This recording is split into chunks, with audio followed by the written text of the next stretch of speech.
ये कहानी है स्वाभिमानी नरेन और उसके परिवार की। जीवन की गाड़ी जब गरीबी और मजदूरी की पटरी पर डगमगाने लगती है, तब इंसान का असली चरित्र सामने आता है। लालच और इंसानियत के बीच के संघर्ष की शुरुआत होती है एक गांव के घर से, जहां से नरेन को बेदखल किया जा रहा है। अब मैं कहाँ जाऊंगी मुखिया जी, वो भी घर पर नहीं है।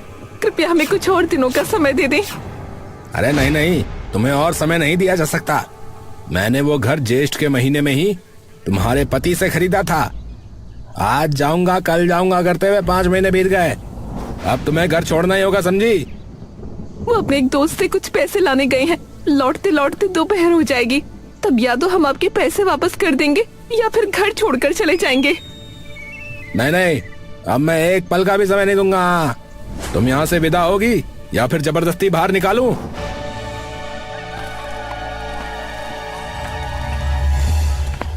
उसकी जरूरत नहीं पड़ेगी मुखिया, मैं आ गया हूँ। अभी आपको सब कुछ समझा कर विदा हो जाऊंगा। आप आ गए? देखिए हमें निकाल रहे हैं। चलो भाग्यवान, अब एक पल भी यहाँ नहीं रुकना। जो व्यक्ति एक दिन बर्दाश्त नहीं कर सकता, उसके साए में एक पल भी नहीं रहूंगा। हाँ हाँ जाओ, तुम्हें रहने के लिए कहा किसने है? जल्दी विदा होकर मुझे मुक्त करो। जा रहा हूँ मुखिया बाबू। एक दिन मुझे सहारा देकर आपने बहुत बड़ा उपकार किया था, उसके लिए मैं आभारी हूँ। तुम खड़ी क्यों हो भाग्यवान? जल्दी जाकर अपना सामान ले आओ। हम अब कहाँ जाएंगे? हमारे पास जाने की कोई जगह नहीं है। उनसे कहिए ना कि आज की रात का समय दे दे। इसके जैसे पाखंडी से मैं और विनती नहीं करूंगा। तुम जल्दी जाकर कपड़े और सारा सामान लेकर आओ। पापा, ओ पापा, अब हम कहाँ जाएंगे?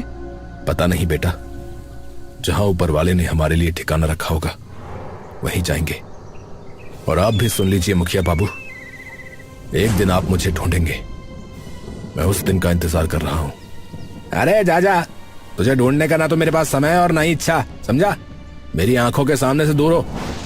भारी मन और थके हुए कदमों के साथ नरेन का परिवार अपने घर की सीमाओं को पीछे छोड़ आया है। रास्ते अनजान हैं और मंजिल का कोई ठिकाना नहीं है। तपती धूप और लंबी राह ने सावित्री और तपन को निढाल कर दिया है। अब उनके सामने केवल एक ही सवाल है, आज की रात कहाँ बीतेगी? मैं अब और नहीं चल पा रही हूँ। और कितनी दूर जाना है? थोड़ा और कष्ट सह लो भाग्यवान। सामने बस्ती है, वहां पहुंचते ही कोई सहारा मिल जाएगा। बस्ती में किसके पास जाएंगे? यहाँ तो हमारा कोई परिचित नहीं है। वो तो ठीक है, पर किसी ना किसी के घर तो रुकना ही होगा। आज की रात किसी के सहारे रहकर कल कुछ उपाय करेंगे। तो फिर हम यहीं रुक जाते हैं। तपन को भी बहुत कष्ट हो रहा है, वो और नहीं चल पा रहा। यहाँ हम विश्राम करते हैं। आप जाकर देखिए कि किसी के घर ठिकाना मिल सकता है क्या? ठीक है, सामने एक बरगद का पेड़ दिख रहा है, चलो वहीं तुम्हें छोड़कर जाता हूं। ठीक है, चलिए।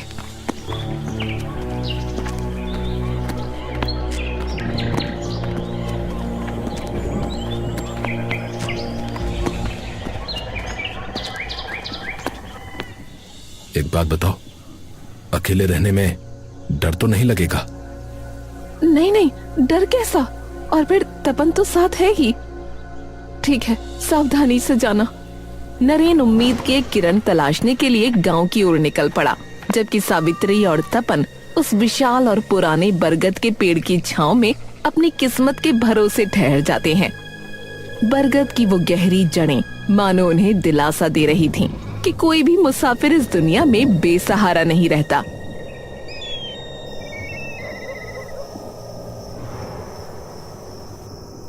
घर में कोई है? क्या घर में कोई है? अरे इतनी रात को कौन आया है? मैं एक परदेसी मुसाफिर हूँ, आपके पास थोड़ी सी पनाह की उम्मीद से आया हूँ। परदेसी मुसाफिर? आपका घर कहाँ है? तालासारी गांव, यहाँ से 20 कोस दूर। तालासारी? अरे वो तो बहुत दूर है। इतनी दूर किस लिए आए हैं? उस गांव में सब कुछ बेचकर चला आया हूँ, साथ में मेरा परिवार भी है। आज अगर थोड़ा सहारा मिल जाए तो कल कोई रास्ता निकाल लूंगा। नहीं नहीं महाशय, मैं आपको सहारा नहीं दे पाऊंगा। अनजान लोगों को इस गांव में पनाह देना मना है। अरे नहीं नहीं महाशय, मैं एक भला मानस हूँ। वो तो आपके माथे पर नहीं लिखा है। ओह, तो आप सहारा नहीं देंगे? नहीं, फिलहाल वैसी कोई व्यवस्था नहीं हो पाएगी। एक काम कीजिए, आज रात किसी तरह पेड़ के नीचे बिता दीजिए। कल सुबह राय चौधरी जी के पास जाकर आपकी बात कहूंगा। वे चाहें तो आपकी मदद कर सकते हैं। उसकी अब जरूरत नहीं पड़ेगी, कल मैं खुद जाकर उनसे मिल लूंगा। तेवर तो देखो, मदद करना चाहा तो उल्टा सुनाकर चला गया। इसीलिए लोग कहते हैं कि बिन मांगे किसी की मदद नहीं करनी चाहिए। जाने दो भाड़ में। माँ, ओ माँ, इतनी देर हो गई, पापा अभी तक नहीं आए। पापा कब आएंगे माँ? आ जाएंगे बेटा, आ जाएंगे। थोड़ा धीरज रख। मुझे बहुत भूख लगी है माँ, कुछ खाने को नहीं दोगी? तेरे पापा आ जाए तो कहूंगी दुकान से कुछ खरीद लाएं। अच्छा माँ, क्या इस बरगद के पेड़ के अंदर रहा जा सकता है? तब पागल, क्या पेड़ के अंदर इंसान रहते हैं? देखो माँ, पेड़ के अंदर कितनी बड़ी एक कोठरी है। अरे सच में? ऐसी कोठरी तो मैंने किसी पेड़ में ना देखी। चलो माँ, अंदर जाकर देखते हैं। नहीं बेटा नहीं, अभी जाने की जरूरत नहीं है। पहले तेरे पापा आ जाए फिर देखेंगे। भाग्यवान, ओ भाग्यवान, कहाँ हो तुम लोग? जी, तो क्या कहीं रहने का इंतजाम कर पाए?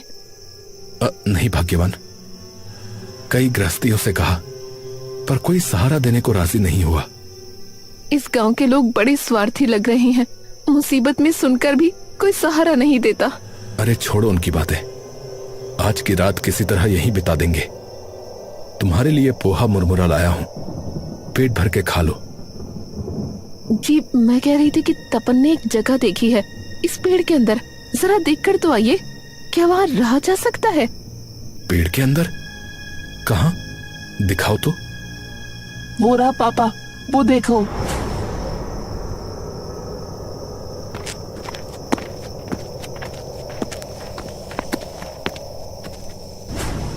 ये तो बहुत सुरक्षित जगह है।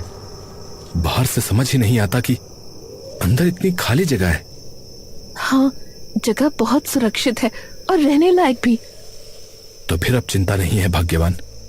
चलो आज की रात यहीं रुक जाते हैं। इस कोठरी में हमें कोई डर नहीं। ठीक है, जब आप कह रहे हैं तो ऐसा ही होगा। तपन, सारा सामान कोठरी के अंदर रख दे। मजा आ गया, मजा आ गया। अब हम पेड़ के अंदर रहेंगे।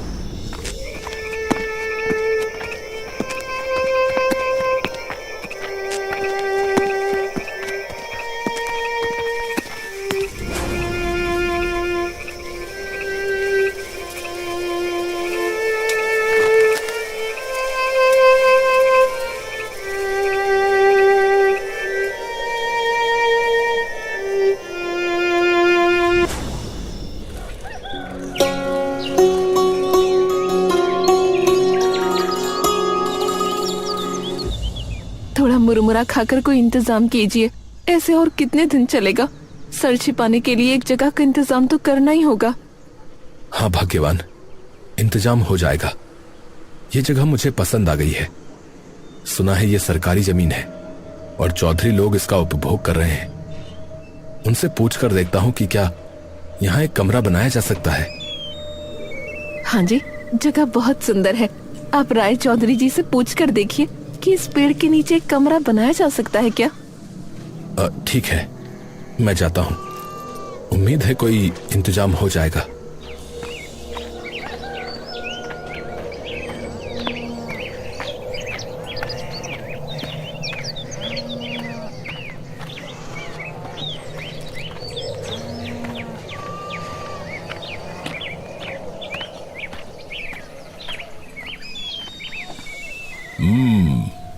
तो तुम ये कहना चाह रहे हो कि तुम्हारे गांव के मुखिया ने तुम्हें निकाल दिया है ना? हाँ चौधरी महाशय, उनके पास अपना घर गिरवी रखकर बेटे का इलाज कराया था। समय पर पैसे वापस नहीं कर पाया, इसीलिए उन्होंने मेरा सब कुछ छीन लिया। वो तो ठीक ही है, गिरवी के पैसे नहीं दे पाओगे तो वे लेंगे ही। तो बेटा, मेरे पास क्यों आए हो? मैं कुछ नया गिरवी रखकर पैसे नहीं दे पाऊंगा। नहीं चौधरी महाशय, मैं उसके लिए नहीं आया। मेरे पास गिरवी रखने के लिए बचा ही क्या है। मैं इस गांव में रहने की अनुमति लेने आया हूं। इस गांव में रहने के लिए अनुमति क्यों चाहिए? कोई नया घर देखकर रहने लगो। वैसा घर ही तो नहीं मिल रहा और हाथ में पैसे भी नहीं है, इसलिए सोच रहा था कि उस बरगद के पेड़ के नीचे फिलहाल एक झोपड़ी बना लूं।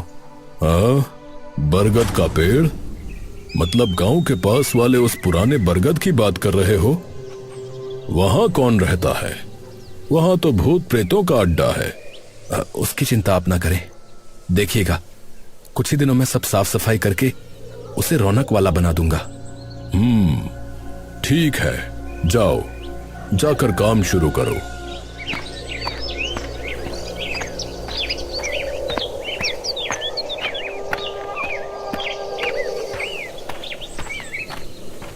चौधरी महाशय। अरे रघु, अचानक इस तरफ? आपकी जमीन का लगान देने आया हूँ। वो आदमी यहाँ क्यों आया था? परदेसी आदमी है, गांव के आखिरी बरगद के पेड़ के नीचे रहना चाहता है। मैंने अनुमति दे दी। तुम तो जानते ही हो, मैं लोगों का दुख कष्ट नहीं देख पाता। ओह, तो आखिरकार वो बरगद के नीचे ही जा टिका। कल रात मेरे पास आया था, पर मैंने पनाह नहीं दी। घर में जगह दो तो कब क्या कर बैठे, कुछ कहा नहीं जा सकता। अच्छा किया रघु, फालतू लोगों को पनाह नहीं देनी चाहिए। चाय पियोगे? मंगवाता हूं। हो जाए तो बुरा नहीं है। चाय पीकर फिर लगान का हिसाब देता हूं। ठीक है। ए मीनू, चाय दे जा तो।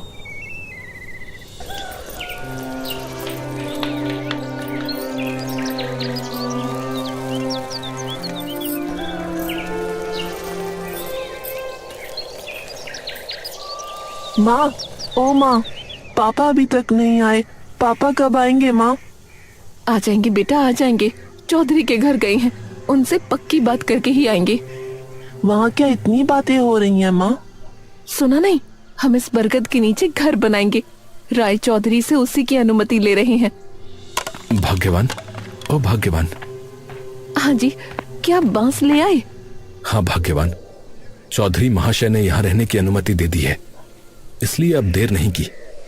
जंगल से बांस काट लाया हूं। घोष महाशय ने भी कहा है कि वे थोड़ा छप्पर के लिए पुआल दे देंगे। अच्छा किया, उसी से एक कमरा बन जाएगा। अब कुछ खाकर काम शुरू कर दीजिए।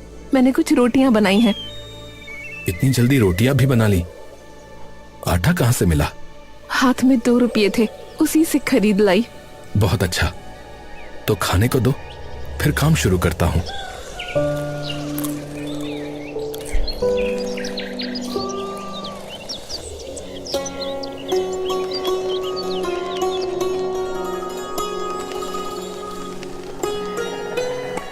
भाग्यवान, एक और पुआल की गड्डी देना। ये जगह अभी खाली है। और गड्डी नहीं है जी, डालियां ढकने में सब खत्म हो गई। ठीक है, आज फिर उतर जाता हूँ। कल घोष बाबू के यहाँ से कुछ गड्डियां लाकर यहाँ लगा दूंगा। हाँ जी, घर तो बन गया, अब खाने का कुछ इंतजाम करना होगा। हाँ करो, मुझे भी बहुत भूख लगी है। पर घर में तो कुछ भी नहीं है, क्या पकाऊंगी? रुको, मैं अभी दुकान से चावल दाल खरीद लाता हूँ। उससे पहले जरा नहा लूं। अच्छा सुनिए, हाथ में बस कुछ ही रुपये बचे हैं, इससे कल तक तो चल जाएगा। उसके बाद क्या करेंगे, कुछ सोचा है? नहीं भाग्यवान, अभी तक कुछ नहीं सोचा। मैंने एक तरकीब निकाली है, अगर उस हिसाब से काम करें तो थोड़े ही दिनों में हम अमीर हो जाएंगे। क्या तरकीब है भाग्यवान? आज सारा दिन मैंने देखा है कि यहाँ से बहुत से लोग बाजार जाते हैं। हाँ, यहाँ से पहाड़ तली हाट 10 कोस दूर है। सब वहीं जा रहे हैं। इतनी दूर आने जाने में सबको बहुत कष्ट होता है, इसलिए वो इस बरगद के नीचे बैठकर सुस्ताते हैं। अगर यहाँ एक छोटा सा होटल खोल लिया जाए तो बहुत अच्छा होगा। बात तो गलत नहीं कही तुमने। रोजाना नाश्ते और खाने का इंतजाम हो तो लोगों को भी फायदा होगा और हमारे हाथ में भी थोड़े पैसे आएंगे।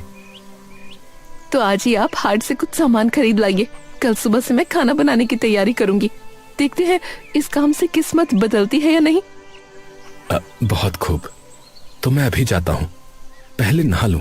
पापा मैं भी आपके साथ आऊंगा। आजा जल्दी आ, मेरे पास बिल्कुल समय नहीं है।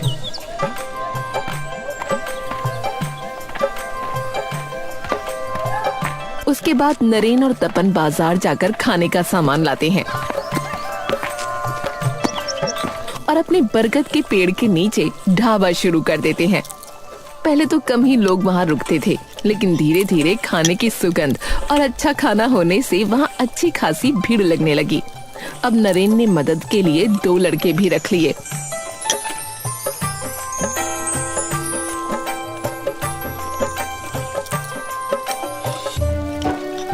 होटल में इतने सारे लोग आ रहे हैं और यहाँ एक भी आदमी नहीं है। ए भोला, बबलू, जल्दी यहाँ आओ। मुझे बुलाया काका? हाँ हाँ, उस उत्तर वाली मेज पर खाना दो। वे लोग कब से आकर बैठे हैं। और अपनी मालकिन से जाकर कह कि जल्दी चावल चढ़ाए, आज बहुत भीड़ होगी। जा रहा हूं।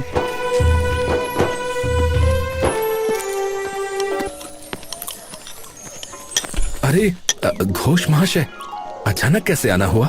ओड़ी बाबा नरेन, तुम्हारे पास एक खास जरूरत से आया हूँ। क्या जरूरत है बताइए घोष महाशय। उस बार आपने जो मदद की थी, आपके घर से बांस और पुआल लाकर ही मैं ये घर बना पाया था। वो उपकार भूलने लायक नहीं है। बताइए किस लिए आए हैं? ओड़ी बाबा, मैं इतने दिनों से हाट में मिठाई बनाकर बेचता था बेटा, पर अब उम्र हो गई है, हाट तक नहीं जा पाता। इसलिए सोच रहा था कि पास ही कहीं एक दुकान खोल लूं। तुम्हारे यहाँ रोजाना इतने लोग आते हैं, अगर होटल के पास एक दुकान खोलने की अनुमति दे देते। अरे अरे, इसमें मुझसे पूछने की क्या बात है? ये जगह तो आप ही के गांव की है। मैं तो बस चौधरी महाशय से पूछकर यहाँ टिका हूँ। आप कल से ही दुकान लगा लीजिए, मुझे इसमें कोई आपत्ति नहीं है। और तुमने मुझे बचा लिया बेटा, वरना आज बड़ी मुसीबत में पड़ जाता। इंसान ही तो इंसान के काम आएगा ना, वरना इंसान होने का क्या फायदा। ठीक कहा बेटा, बहुत सही बात कही। अब मैं चलता हूँ, कल बात होगी।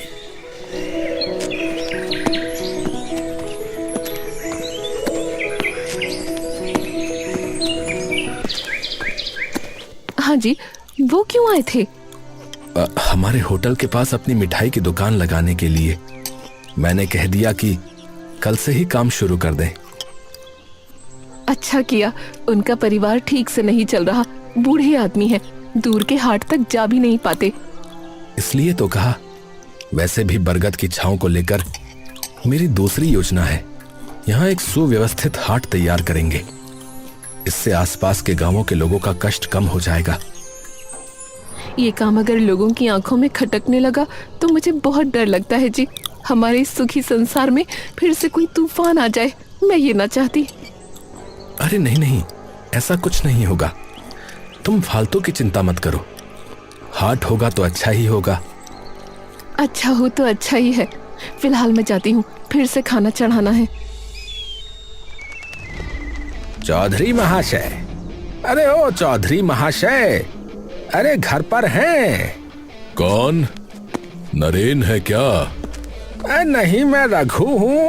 ओ रघु, आओ आओ। अचानक क्या बात है? नरेन के बारे में बात करने आया हूँ। क्या बात है भाई? सुना है वो बरगद के नीचे व्यापार करके अमीर बन गया है। इसीलिए तो आपके पास आया हूँ। बाहर का एक आदमी हमारे गांव में आकर इतना अमीर हो जाए, ये बर्दाश्त नहीं हो रहा।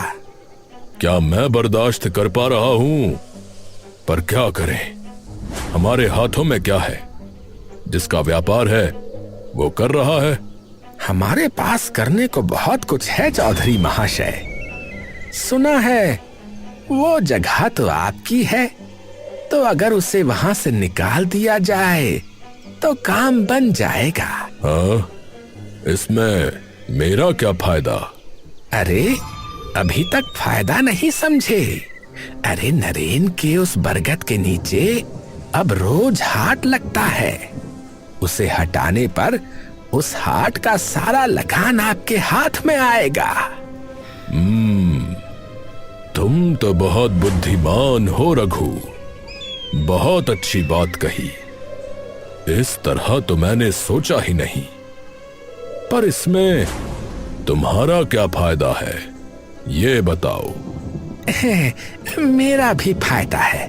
मैं कोशिश कर रहा हूं कि का व्यापार अपने हाथ में ले लूं।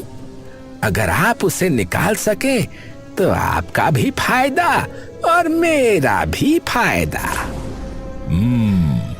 बहुत खूब, तो कल ही चलते हैं और नरेन को निकाल कर आएंगे। बहुत मजे कर लिए उसने, अब और नहीं। अब उसका खेल खत्म होगा। भाग्यवान, ओ भाग्यवान।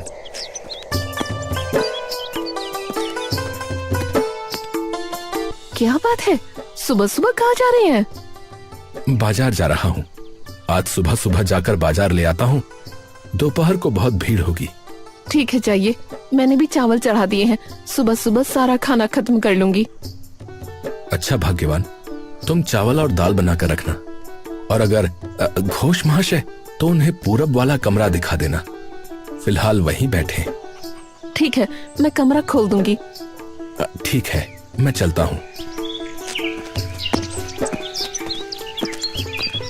चलिए, वे बाजार चले गए, मैं घर के काम निपटा लेती हूँ। कोई है? घर में कोई है? अरे आप कौन है? यहाँ क्या चाहिए? मुझे नहीं पहचानेंगी, मैं दूसरे गांव का हूँ। यहाँ मुसीबत में पड़कर आया हूँ। क्या मुसीबत हुई है आपकी? जमींदार के प्यादे मेरा पीछा कर रहे हैं, कृपया मुझे थोड़ी पनाह दीजिए। आपने उनके साथ ऐसा क्या किया कि वो आप? वो बहुत लंबी कहानी है, पहले मुझे छिपने की जगह दीजिए, वो आते ही होंगे। अच्छा, ये मैं आपको एक सुरक्षित जगह बताती हूँ।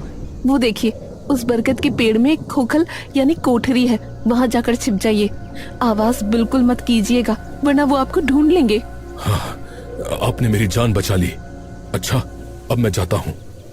कोई आए तो कहिएगा कि मैं नहीं हूँ।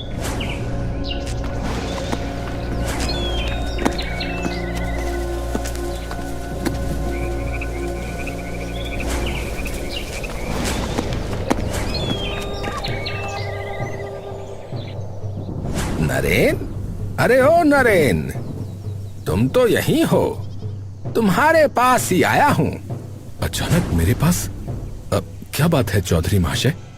चौधरी महाशय एक जरूरी बात कहने आए हैं। तुम्हें ये घर खाली करना होगा। घर छोड़ना होगा? ये आप क्या कह रहे हैं? आपने ही तो मुझे यहाँ रहने दिया था। रहने दिया था, पर पूरे जीवन के लिए नहीं। इतने दिन तुमने फायदा उठाया, अब मेरी जगह मुझे वापस कर दो। नहीं नहीं चौधरी महाशय, ये जगह मैं नहीं दे पाऊंगा। जरूरत हो तो आप इसके बदले पैसे ले लीजिए, पर हमें यहीं रहने दीजिए। अरे नहीं, वैसा नहीं होगा नरेन, हमें जगह चाहिए। तुम अपना इंतजाम देखो। ये जगह मैं नहीं छोड़ूंगा, ये सरकारी जमीन है। अगर सरकार कभी कहेगी तभी मैं यहां से जाऊंगा। तुम देख रहे हो नरेन, तुम बहुत बदतमीज हो गए हो। सुनो, मैं प्यार से कह रहा हूं, जगह छोड़ दो, वरना मुसीबत हो जाएगी। अरे हमें तो जानते ही हो, कुछ दिन पहले गोपू चाचा उनकी जिद की वजह से, वो बात भूल मत जाना। हाँ, अब हम चलते हैं, कल तक घर खाली कर देना, समझे?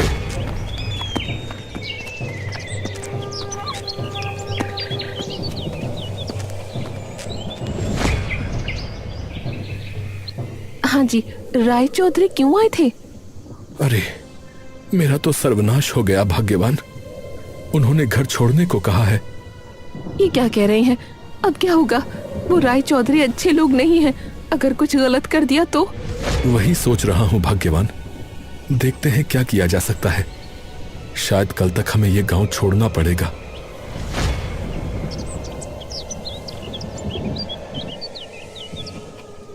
शाम हो गई, अभी तक कोई प्यादा या कोई नहीं आया। लगता है वो आज ना आएंगे। उस बेचारे आदमी को बुला लाती हूँ, थोड़ा अंधेरा होते ही वो गांव से भाग सकेगा। ओ भाई, सुन रहे हैं? जल्दी आप बाहर आ जाइए। अरे क्या हुआ? क्या जमींदार के प्यादों ने देख लिया? नहीं नहीं, वो नहीं आए, पर शाम हो गई है, अब आप जा सकते हैं। आपको कोई नहीं देखेगा। हाँ हाँ, मुझे अभी जंगल जाना होगा। यहाँ रुकना मतलब खतरा। जंगल क्यों? ओह, मैंने आपको अपना परिचय नहीं दिया। मैं सिंटू डाकू हूँ। लोग मुझे परोपकारी डाकू कहते हैं। इस गांव में एक किसान की मदद करने आया था, पर वो किसान खुद जमींदार का आदमी निकला जो मुझे पकड़ना चाहता था। हाँ हाँ, मैंने आपके बारे में सुना है। आप गरीबों की मदद करते हैं और अमीर साहूकारों को सजा देते हैं। सब आपकी तारीफ करते हैं। अपनी क्षमता के अनुसार सबकी सहायता करने का प्रयास करता हूँ। आज आपने प्यादों से मेरी जान बचाई है। बताइए, मैं आपकी क्या सेवा करूं? हमें घर से निकालने के लिए राय चौधरी ने हुक्म दिया है। वो हमारा व्यापार खुद लेना चाहता है। कृपया उसके हाथ से हमारी रक्षा कीजिए। मैं आपकी सदा आभारी रहूंगी। ठीक है, आज ही राय चौधरी को मैं उत्तर के जंगल में ले जाऊंगा। वो फिर कभी आपको परेशान नहीं करेगा। ऐसा हुआ तो बहुत अच्छा होगा। हम चाहते हैं कि वो हमारे सुखी संसार में आग ना लगाए। ऐसा ही होगा। और एक बात, अगर कभी सहायता चाहिए हो तो उत्तर के जंगल में आइएगा।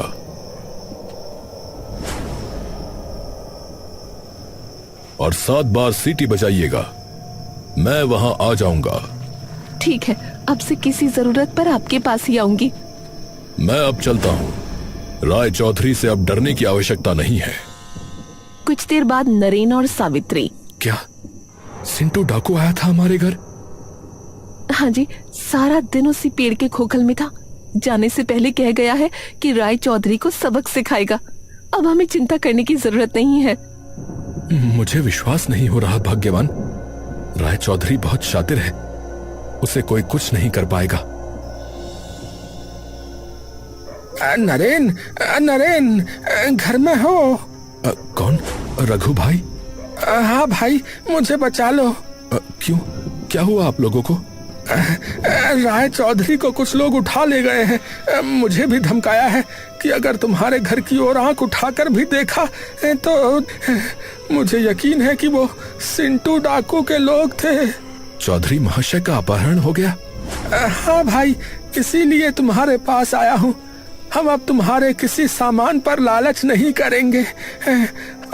तुम अपने सुखी संसार में खुश रहो। बस एक विनती है, चौधरी को वापस ले आओ। तुम्हारे अलावा वो डाकू किसी की बात नहीं सुनेगा। अब मैं कहां से लाऊंगा? डाकू उन्हें कहां ले गए हैं? मुझे कुछ नहीं पता। मैं सब बता देती हूँ। रघु बाबू, आप घर जाइए। राय चौधरी महाशय ठीक समय पर वापस आ जाएंगे। हम उन्हें ले आएंगे। पर आपकी बात से अगर आप मुकरे तो समझ लीजिएगा, इससे बड़ी मुसीबत में पड़ जाएंगे। नहीं नहीं, मैं अब कोई गलती नहीं करूंगा।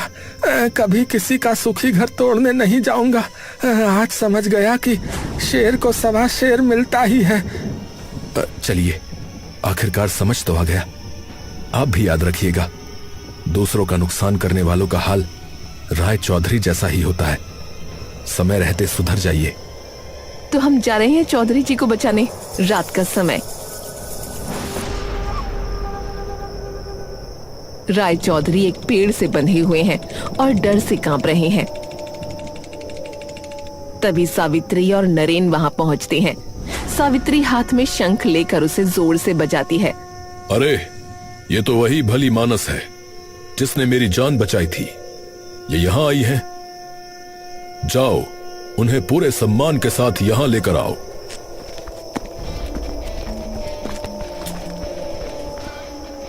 नरेन और सावित्री पास आते हैं।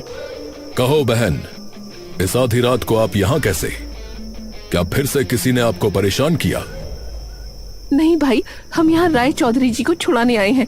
रघु बाबू हमारे घर आए थे और अपनी गलती मान ली है। हम चाहते हैं कि अब सब कुछ शांत हो जाए। हाँ भाई, इन्हें छोड़ दीजिए। ये समझ चुके हैं कि दूसरों का बुरा करने का अंजाम बुरा ही होता है। सुना आपने चौधरी जी, जिन्हें आप आज घर से बेघर करना चाहते थे वही आज आपकी जान बचाने आए हैं। आज अगर ये बहन यहां नहीं आती। सिंटू डाकू इशारा करता है और उसके साथ ही राय चौधरी के बंधन खोल देते हैं। राय चौधरी लड़खड़ाते हुए नरेन के पैरों के पास गिर जाते हैं। अब मुझे माफ कर दो नरेन, मुझे माफ कर दो सावित्री। लोभ और अहंकार ने मेरी आंखों पर पट्टी बांध दी थी। मुझे समझ आ गया है कि असली धन पैसा नहीं बल्कि इंसानियत है। मैं कसम खाता हूं कि अब कभी किसी गरीब का दिल नहीं दुखाऊंगा। उठिए चौधरी जी, जो बीत गया उसे भूल जाइए। अब से हम सब मिलजुल कर रहेंगे। आज समझ में आया कि कानून अपने हाथ में लेना सही नहीं है। डर से नहीं, इंसानियत से इंसान बदलता है। तुम लोगों ने मुझे सजा नहीं सीख दी है। चलिए अब घर चलें, सब हमारा इंतजार कर रहे होंगे। दूसरों का घर उजाड़ने की कोशिश करने वाले कभी सुखी नहीं रहते। परोपकार और क्षमा ही मनुष्य के सबसे बड़े गुण हैं। जब हम दूसरों का भला करते हैं तो विधाता भी हमारा साथ देता है।